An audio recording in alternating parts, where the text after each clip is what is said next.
नमस्कार दोस्तों, स्वागत है आप सभी का द काउंसिल आईएएस की इस ऑनलाइन प्लेटफॉर्म पर। डेली करंट अफेयर की क्लास आपकी शुरू हो गई, तो आप लोग जल्द से जुड़ जाएं। अब ये जो हमारी क्लास है यूपीएससी, यूपी पीसीएस और अदर स्टेट पीसीएस के साथ साथ अन्य प्रतियोगी परीक्षाओं के लिए भी इंपॉर्टेंट है, तो आप सब लोग जल्द से जुड़ जाएं और प्लीज इस वीडियो को शेयर भी कर दें ताकि वो लोग भी जुड़ जाएं जो इस चीज से अभी अनजान है। और ये जो हमारी क्लासें हैं करंट अफेयर की, MIQ हमने इसका नाम दिया हुआ है, यानी मोस्ट इंपॉर्टेंट क्वेश्चन की सीरीज चल रही है। इसमें वही प्रश्नों को लिया गया है, उन्हीं क्वेश्चंस को लिया जा रहा है जहां से संभावना है कि क्वेश्चन बनने की, उन्हीं को लिया जा रहा है। तो आज की जो हमारी क्लास है, जो डेली आपको करंट अफेयर की क्लास उपलब्ध हो रही है, रोज की क्लासें हमारी बहुत ही महत्वपूर्ण जा रही हैं।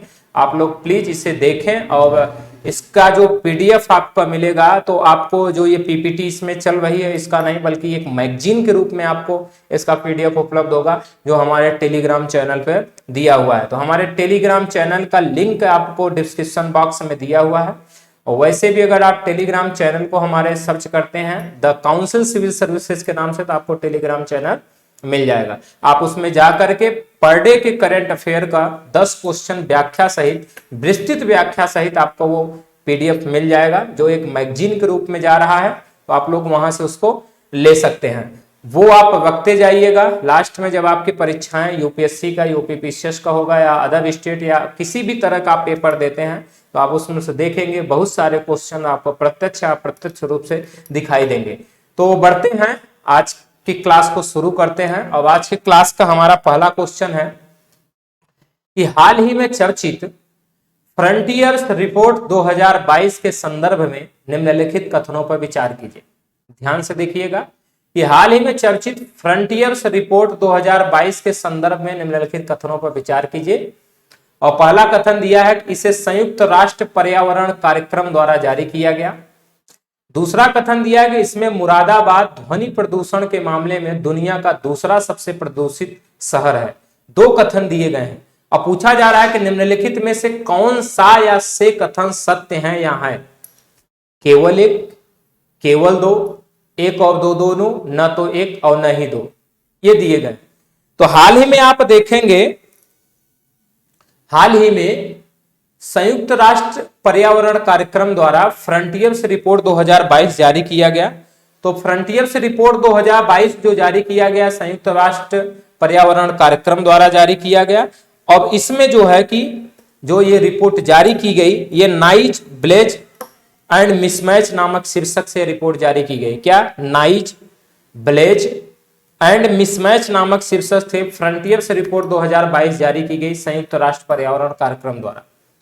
अब इस रिपोर्ट में दिखाया गया है कि विश्व में सबसे अधिक प्रदूषित शहर जो है बांग्लादेश की राजधानी ढाका है।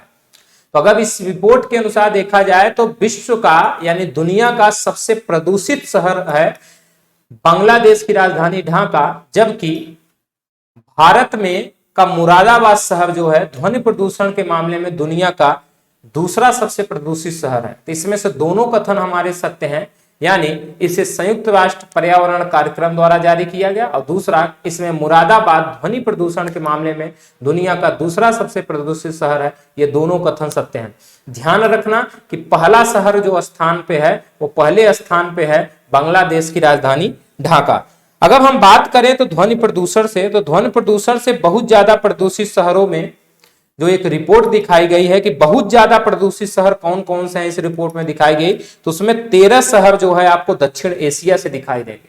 दक्षिण एशिया के शहर 13 शहर आपको दिखाई देंगे जो सबसे ज्यादा प्रदूषित है। अब उन 13 शहरों में अगर आप भारत की बात करेंगे तो भारत के 5 शहर सबसे प्रदूषित शहरों में गिने जाते हैं। इसमें से मुरादाबाद एक है, कोलकाता है और आसनसोल है जो बिहार में पड़ता है, और जयपुर है और दिल्ली है। ये 5 शहर भारत के हैं जो सबसे ज्यादा प्रदूषित शहरों में गिने जाते हैं। जो 13 दक्षिण एशिया के देश बताएगा उनमें से 5 ये महत्वपूर्ण है। तो इस तरह से इसका सही जो उत्तर होगा वो होगा सी, यानी एक और दो, दोनों कथन हमारे सत्य हैं। देखते हैं इस रिपोर्ट के बारे में। तो आपको देखिए एनुअल फ्रंटियर्स रिपोर्ट 2022 जो है यूनेप द्वारा इसको जारी किया गया है। तो संयुक्त राष्ट्र पर्यावरण कार्यक्रम यानी यूनेप ने नाइज ब्लेज एंड मिसमैच नामक शीर्षक से फ्रंटियर से रिपोर्ट 2022 जारी किया है। और दुनिया में सबसे अधिक ध्वनि प्रदूषण बांग्लादेश की राजधानी ढाका में दर्ज किया गया। वहीं आप देखेंगे मुरादाबाद दुनिया का दूसरा सबसे प्रदूषित शहर है। तो अगर दुनिया का दूसरा सबसे प्रदूषित शहर मुरादाबाद है तो ध्यान रखना, अगर इसमें क्वेश्चन पूछता है कि ये जो फ्रंटियर से रिपोर्ट 2022 जारी किया गया, इसके तहत भारत का सबसे प्रदूषित शहर कौन है, तो आपको मुरादाबाद लगाना, क्योंकि ये दुनिया का दूसरा सबसे प्रदूषित शहर है तो भारत का पहला होगा। तो भारत का पहला सबसे प्रदूषित शहर जो ध्वनि प्रदूषण के मामले में है वो आपको मुरादाबाद दिखाई गई। याद रखना, ध्वनि प्रदूषण के मामले में ध्वनि प्रदूषण से देखेंगे बहुत ज्यादा प्रदूषित शहरों में दक्षिण एशिया के 13 शहर शामिल है। इसमें से 5 शहर भारत से हैं। मुरादाबाद है, कोलकाता है, आसनसोल है, जयपुर है और दिल्ली है। तो बढ़ते हैं नेक्स्ट क्वेश्चन की तरफ, जो हमारा सेकंड नंबर क्वेश्चन है। सेकंड नंबर क्वेश्चन कह रहा है कि हाल ही में किस देश ने सेमीकंडक्टर चिप्स निर्माण के लिए $52 बिलियन की सब्सिडी प्रदान करने के लिए एक विधेयक को मंजूरी दी है, यानी एक बिल को मंजूरी दी।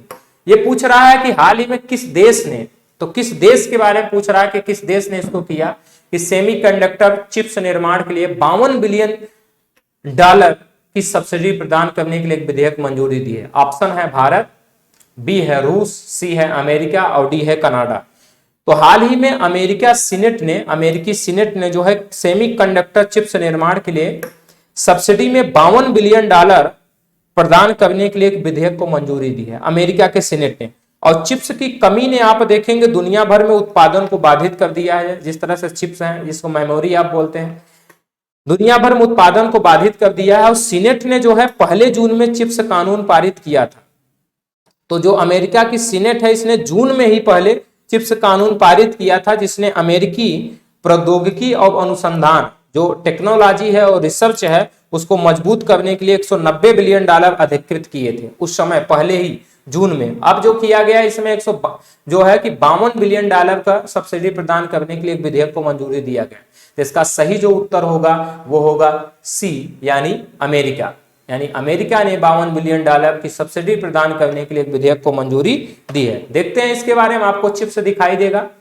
अमेरिकी सीनेट ने सेमीकंडक्टर चिप्स निर्माण के लिए सब्सिडी में $52 बिलियन प्रदान करने के लिए एक विधेयक को मंजूरी दी। और सीनेट ने पहले जून में चिप्स कानून पारित किया था, जिसने अमेरिकी प्रौद्योगिकी अनुसंधान को मजबूत करने के लिए $190 बिलियन अधिकृत किए थे। अब उसमें से 52 आपको बिलियन प्रदान करने के लिए एक विधेयक को मंजूरी दे दिया गया। तो इसका सही उत्तर आपको क्या दिखा, अमेरिका। तो बढ़ते हैं नेक्स्ट क्वेश्चन की तरफ, जो हमारा थर्ड क्वेश्चन है। थर्ड क्वेश्चन कह रहा है कि हाल ही में खबरों में रहा जिंग किएंग जेरी लिविंग रूट ब्रिज किस राज्य में स्थित है, ये पूछा जा रहा था। हाल ही में जिंग किएंग जेरी लिविंग रूट ब्रिज चर्चा में रहा, तो इस पे पूछा जा रहा है कि यह किस राज्य में है। ऑप्शन है मेघालय, बी है असम, सी है अरुणाचल प्रदेश और डी है म्यांमार।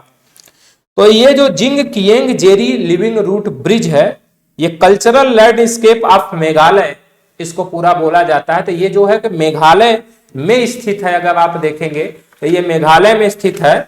और इसको आप देखेंगे हाल ही में जो Jingkieng Jri living root bridge है, इसको हाल ही में यूनेस्को के विश्व धरोहर स्थल की अस्थायी सूची में शामिल किया गया। तो यूनेस्को की विश्व धरोहर स्थल की अस्थायी सूची में इसको शामिल किया गया, जिस कारण ये चर्चा में रहा।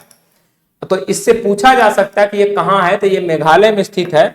और लिविंग रूट ब्रिज जो होता है, ये जो है वनस्पतियों और जीवों की कई गंभीर रूप से लुप्त प्राय जो प्रजातियां हैं, उनका ये घर होती है। तो ये कौन होती है कि जो वनस्पतियां हैं, जीव हैं, उनके कई गंभीर रूप से लुप्त प्राय प्रजातियों का घर होता है लिविंग रूट ब्रिज। अब ये मेघालय के स्वदेशी लोगों द्वारा नदी के दोनों किनारे पर लगाए गए फीकस के पेड़ों को जीवित जड़ों का उपयोग करके बनाए गए थे। किसके द्वारा इसको बनाए गए थे, लिविंग रूट ब्रिज को? तो फीकस के पेड़ पाए जाते हैं मेघालय में, उन पेड़ों की जीवित जड़ों का उपयोग करके इनको बनाया गया था। तो इस ब्रिज को आपको दिखाते हैं। उससे पहले आपको ये पता चल गया होगा कि इसका सही उत्तर जो है ए है, यानी मेघालय। देखिए आपको वो ब्रिज दिखाई दे रहा होगा कि किस तरह से ये जो है फीकस के पेड़ों को जीवित जड़ों द्वारा उपयोग करके इसको बनाया गया। तो ये जो Jingkieng Jri living root bridge cultural landscape of Meghalaya है को यूनेस्को की विश्व धरोहर स्थल की अस्थायी सूची में शामिल किया गया। और लिविंग रूट ब्रिज वनस्पतियों और जीवों की कई गंभीर रूप से लुप्तप्राय प्रजातियों का घर होता है। और मेघालय के स्वदेशी लोगों द्वारा यानी वहां के लोगों द्वारा जो है नदी के दोनों किनारे पर जो लगाए गए फीकस के पेड़ हैं उनको जीवित जो जड़ें हैं उनका उपयोग करके इस ब्रिज को बनाया गया था। ये आपको ध्यान रखना। तो बढ़ते हैं नेक्स्ट क्वेश्चन की तरफ जो हमारा 4th नंबर क्वेश्चन है। 4th नंबर क्वेश्चन कह रहा है कि हाल ही में यमुनोत्सव का आयोजन निम्नलिखित में से किसके द्वारा किया गया था। तो यमुनोत्सव यानी यमुना के द्वारा जो यमुना के लिए उत्सव जो मनाया जा रहा है का आयोजन निम्नलिखित में से किसके द्वारा किया गया था, यह क्वेश्चन है। ऑप्शन है राष्ट्रीय स्वच्छ गंगा मिशन, बी है पर्यावरण मंत्रालय, सी है जहाज रानी मंत्रालय और डी है नीति आयोग। तो हाल ही में आप देखेंगे राष्ट्रीय स्वच्छ गंगा मिशन द्वारा यमुनोत्सव का आयोजन किया गया। तो राष्ट्रीय स्वच्छ गंगा मिशन द्वारा जो यमुनोत्सव का आयोजन किया गया है, आजादी का जो अमृत महोत्सव मनाया जा रहा है उसके एक हिस्से के रूप में इसका आयोजन किया गया। आजादी का अमृत महोत्सव के एक हिस्से के रूप में किया गया। तो यह राष्ट्रीय स्वच्छ गंगा मिशन द्वारा इसका आयोजन किया गया। अब यह कार्यक्रम जो है गैर सरकारी संगठनों के एक समूह के सहयोग से आयोजित किया गया है।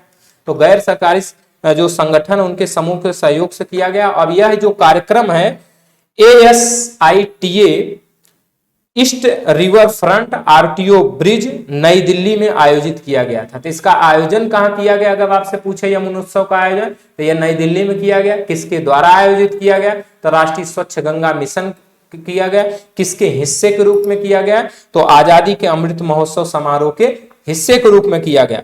और यमुना नदी का इसमें गुणगान किया गया, यमुना नदी की महिमा का जश्न मनाया गया इस कार्यक्रम में किया गया है। और इसे साफ रखने की जो प्रतिज्ञा है इसकी घोषणा की गई। और इसमें जो महोत्सव आयोजन किया गया यमुनोत्सव, इसमें लोगों ने प्रतिज्ञा लिया कि हम यमुना को स्वच्छ रखेंगे।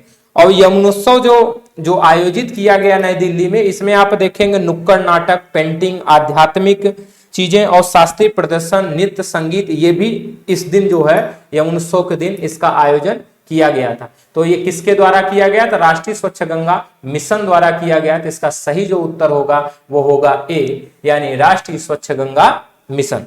तो देखते हैं नेक्स्ट क्वेश्चन की तरफ बढ़ने से पहले इसके बारे में देखते हैं। मिशन क्लीन गंगा जो है राष्ट्रीय स्वच्छ गंगा मिशन द्वारा इसका आयोजन किया गया है।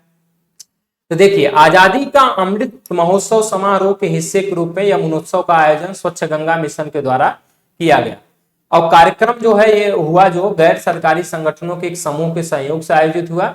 और कार्यक्रम ASIT ये जो है east river front RTO bridge नई दिल्ली में आयोजित किया गया। और यमुनोत्सव में आयोजित कार्यक्रमों में नुक्कड़ नाटक, पेंटिंग, आध्यात्मिक और शास्त्रीय प्रदर्शन, नृत्य, संगीत आदि इसमें शामिल किए गए थे, जैसा कि हमने आपको बताया। तो बढ़ते हैं नेक्स्ट क्वेश्चन की तरफ जो हमारा 5 नंबर क्वेश्चन है। यह कह रहा है कि रूसी कुल्या समुद्र तट जो लुप्त प्राय ओलिव रिडले कछुओं के सामूहिक घोंसले के लिए जाना जाता है किस राज्य में स्थित है, ऐसा पूछा जा रहा है। तो रूसी कुल्या समुद्र तट जो लुप्त प्राय जो है ओलिव रिडले कछुओं का सामूहिक घोंसले के रूप में जाना जाता है किस राज्य में। तो आपको इसी क्वेश्चन में एक और क्वेश्चन दिखाई दे रहा है कि यह रूसी कुल्या समुद्र तट जो है ये किसके लिए जाना जाता है, तो ये लुप्त प्राय ओलिव रिडले कछुओं के लिए जाना जाता है। ये पूछ रहा है किस राज्य में है। तो आपको बताएं कि ये जो हाल ही में जो देखेंगे तो 1,14,305 ओलिव रिडले कछुए जो है अपने वार्षिक सामूहिक घोंसले बनाने के लिए रूसी कुल्या समुद्र तट पर के मुहाने पर पहुंचे हैं। कितने, 1,14,305 ओलिव रिडले कछुए अपने वार्षिक सामूहिक घोंसले को बनाने के लिए इस नदी के मुहाने पर पहुंचे, इस समुद्र के मुहाने पर पहुंचे, जिस कारण ये चर्चा में रहा। अब ये जो रूसी कुल्या समुद्र तट है ये उड़ीसा के गंजम जिले में स्थित है। कहां पे स्थित है, उड़ीसा के गंजम जिले में स्थित है। आप देखेंगे उच्च ज्वार के कारण तटीय क्षेत्रों में कटाव लगातार होता रहता है, तो जिस कारण ये चिंता छाई रहती है। इस चिंता के बावजूद आप देखेंगे इस वर्ष विगाड़ सामूहिक घोंसले का निर्माण हुआ। लगातार आप देखेंगे उच्च ज्वार के कारण जो तटीय क्षेत्र होते हैं उनमें कटाव हो रहा है। इसके बावजूद भी आप देखेंगे वहां घोंसले बनाने का जो है, सामूहिक घोंसले बनाने का जो निर्माण वहां हुआ है वो रिकॉर्ड संख्या में दर्ज हुआ है। अब कितने हुए हैं? 1,14,305। तो ये रूसी कुल्या समुद्र तट उड़ीसा के गंजम जिला में स्थित है। तो इसका सही जो उत्तर होगा वो होगा डी, यानी उड़ीसा। तो देखिए आप, ये ओलिव रिडले कछुए हैं। 1,14,305 ओलिव रिडले कछुए अपने वार्षिक सामूहिक घोंसले बनाने के लिए रूसी कुल्या नदी के मुहाने पर पहुंचे हैं, जिस कारण ये चर्चा में रहा। अब रूसी कुल्या समुद्र तट उड़ीसा राज्य के गंजम जिले में स्थित है। अब उच्च ज्वार के कारण तटीय क्षेत्रों में कटाव पर चिंताओं के बावजूद इस वर्ष विकास सामूहिक घोंसले का निर्माण हुआ। तो आपको ध्यान रखना है कि ये जो रूसी कुल्या नदी का मुहाना है ये उड़ीसा के गंजम जिले में स्थित है और यह जो है ओलिव रिडले कछुए के लिए जाना जाता है। तो बढ़ते हैं नेक्स्ट क्वेश्चन की तरफ, जो हमारा 6 नंबर क्वेश्चन है। 6 नंबर क्वेश्चन कह रहा है कि हाल ही में चर्चित स्टॉकहोम जल पुरस्कार 2022 के संदर्भ में निम्नलिखित कथनों पर विचार कीजिए। तो स्टॉकहोम जल पुरस्कार 2022 के संदर्भ में आपको विचार करना है। और पहला कथन है कि प्रोफेसर विल्फ्रेड ब्रूट्सर्ट को पर्यावरणीय वाष्पीकरण के मूल्यांकन के लिए पुरस्कार प्रदान किया गया है। और दूसरा है कि स्टॉकहोम अंतरराष्ट्रीय जल संस्थान द्वारा यह पुरस्कार प्रदान किया गया है। 2 कथन दिए गए और पूछा गया है कि निम्नलिखित में से कौन सा या से कथन असत्य है। ध्यान देना, ये असत्य कथन पूछ रहा है। केवल एक, केवल दो, एक और दो दोनों, न तो एक और न ही दो, ये कहा हुआ है। तो हाल ही में ये स्टॉकहोम जल पुरस्कार जो है 2022 चर्चा में रहा, क्योंकि आप देखेंगे इस पुरस्कार ने जो है 2022 का जो है स्टॉकहोम जल पुरस्कार, स्टॉकहोम का एक इंस्टीट्यूट आपको दिखाई देगा जो है स्टॉकहोम इंटरनेशनल वाटर इंस्टीट्यूट। तो स्टॉकहोम इंटरनेशनल वाटर इंस्टीट्यूट ने जो है इसके द्वारा जो है, इस इंस्टीट्यूट द्वारा प्रोफेसर विल्फ्रेड ब्रूट्सर्ट को पर्यावरणीय वाष्पीकरण के मूल्यांकन के लिए यह पुरस्कार प्रदान किया था, जिस कारण यह चर्चा में रहा। किसके द्वारा प्रदान किया गया है ये? तो स्टॉकहोम इंटरनेशनल वाटर इंस्टीट्यूट द्वारा यह पुरस्कार प्रदान किया गया है। तो जिसको हिंदी में आप बोलेंगे स्टॉकहोम अंतरराष्ट्रीय जल संस्थान द्वारा यह पुरस्कार प्रदान किया गया। और किसको दिया गया 2022 का पुरस्कार, यह स्टॉकहोम जल पुरस्कार? तो प्रोफेसर विल्फ्रेड ब्रूट्सर्ट को दिया गया है। क्यों दिया गया है? पर्यावरणीय वाष्पीकरण के मूल्यांकन के लिए दिया गया। तो ये दोनों हमारे कथन जो है सत्य हैं। चूंकि ये असत्य कथन पूछ रहा है तो इसका सही उत्तर हो जाएगा डी, यानी न तो एक और न ही दो। इस पुरस्कार के रूप के बात अगर करें तो ये जो स्टॉकहोम जल पुरस्कार है इसको व्यापक रूप से जल का नोबेल पुरस्कार माना जाता है। क्या माना जाता है? जल का नोबेल पुरस्कार इसको माना जाता है।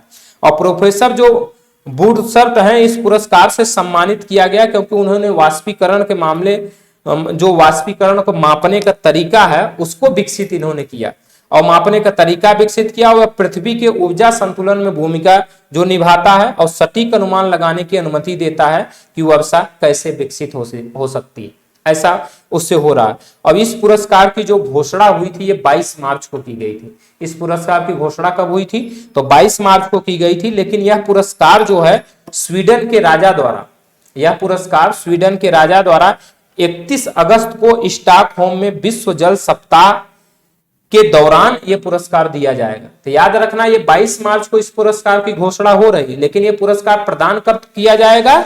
तो ये अगस्त में प्रदान किया जाएगा स्टॉकहोम में, जब विश्व जल सप्ताह मनाया जाएगा। अब अगर हम बात करें कि ये विश्व जल सप्ताह जो अगस्त में मनाया जाएगा, कब मनाया जाएगा? तो ये 23 अगस्त से 1 सितंबर तक मनाया जाएगा। कब से? 23 अगस्त से 1 सितंबर तक ये विश्व जल सप्ताह स्टॉकहोम में मनाया जाएगा। और उसी समय जो है स्वीडन के राजा द्वारा यह पुरस्कार विल्फ्रेड ब्रूट्सर्ट को प्रदान किया जाएगा। और इसमें आप देखेंगे तो 1 मिलियन स्वीडन कोरोना के साथ एक कांच की मूर्ति प्राप्त होगी। तो आप देखेंगे 1 मिलियन स्वीडन कोरोना इसमें प्रदान किया जाए, यानी मुद्रा प्रदान की जाएगी और उसके साथ साथ एक कांच की मूर्ति भी प्रदान की जाएगी। और अगर हम बात करें स्टॉकहोम अंतरराष्ट्रीय जल संस्थान के बारे में तो यह एक गैर लाभकारी संगठन है, स्वतंत्र है और जिसका उद्देश्य है क्षेत्रीय, वैश्विक और स्थानीय स्तर पर, राष्ट्रीय स्तर पर मीठे पानी के लिए जो है मीठे पानी के लिए आपको प्रयास करेगा, ये शासन को मजबूत करेगा। और अगर हम बात करें स्टॉकहोम अंतरराष्ट्रीय जल संस्थान की, तो इसकी स्थापना 1991 में हुई थी। कब हुई थी इसकी स्थापना? 1991 में हुई थी। और इसका मुख्यालय स्टॉकहोम स्वीडन में है। और वर्तमान में जो है इसके कार्यकारी निदेशक जो है टारगनी होल्मग्रेन है। होल्मग्रेन इसके वर्तमान कार्यकारी निदेशक हैं। तो देखते हैं इसके बारे में।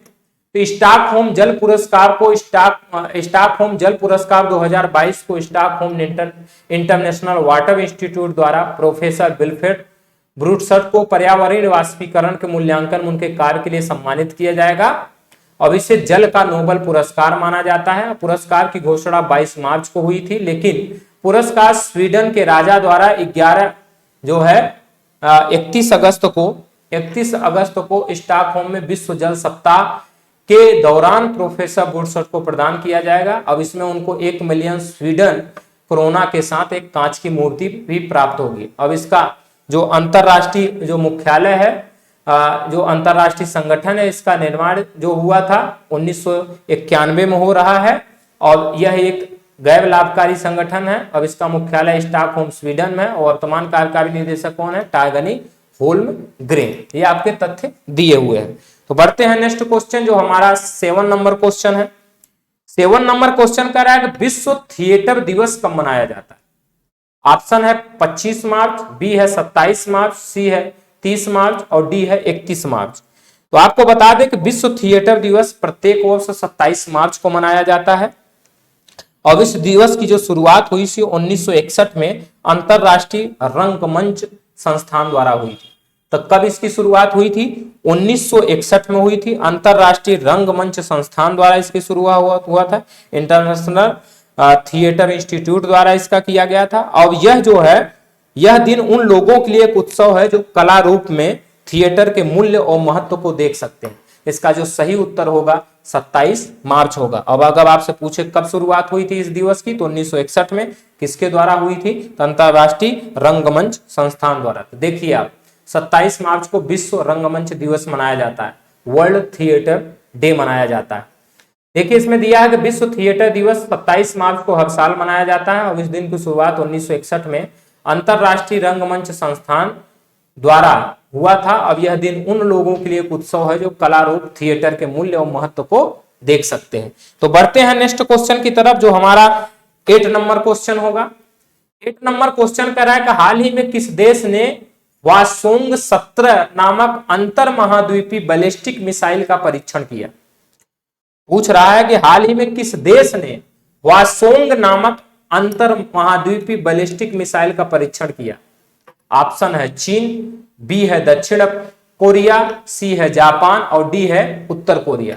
तो अगर बात करें तो हाल ही में आप देखेंगे उत्तर कोरिया ने पुष्टि किया है कि उसने 2017 के बाद, तो उत्तर कोरिया ने पुष्टि किया है कि 2017 के बाद वो अपनी पहली अंतर महाद्वीपीय बैलिस्टिक मिसाइल का परीक्षण किया है। अब उसका नाम उसने रखा है वासोंग 17।